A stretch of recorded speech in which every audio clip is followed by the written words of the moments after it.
Chapter 9.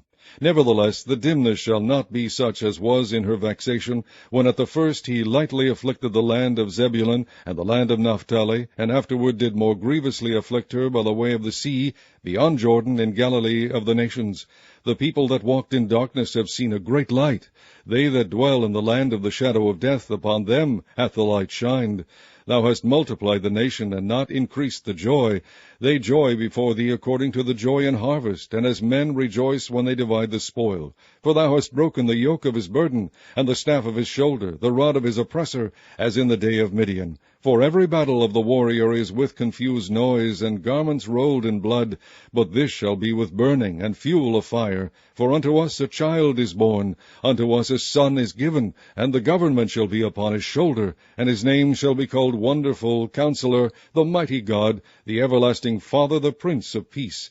Of the increase of his government and peace there shall be no end, upon the throne of David, and upon his kingdom, to order it, and to establish it with judgment and with justice from henceforth, even forever. The zeal of the Lord of hosts will perform this. The Lord sent a word into Jacob, and it hath lighted upon Israel. And all the people shall know, even Ephraim and the inhabitant of Samaria, that say, in the pride and stoutness of heart, the bricks are fallen down, but we will build with hewn stones. The sycamores are cut down, but we will change them into cedars. Therefore the Lord shall set up the adversaries of Rezin against him, and join his enemies together. The Syrians before, and the Philistines behind, and they shall devour Israel with open mouth. For all this his anger is not turned away, but his hand is stretched out still. For the people turneth not unto him that smiteth them, neither do they seek the Lord of hosts. Therefore the Lord will cut off from Israel head and tail, branch and rush, in one day.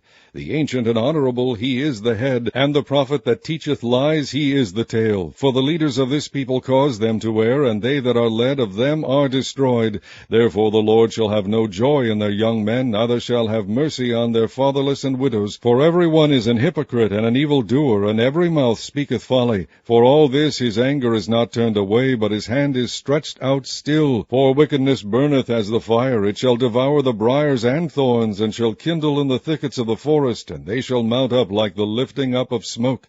Through the wrath of the Lord of hosts is the land darkened, and the people shall be as the fuel of the fire. No man shall spare his brother. And he shall snatch on the right hand, and be hungry, and he shall eat on the left hand, and they shall not be satisfied. They shall eat every man the flesh of his own arm. Manasseh Ephraim, and Ephraim Manasseh, and they together shall be against Judah. For all this his anger is not turned away, but his hand is stretched out still.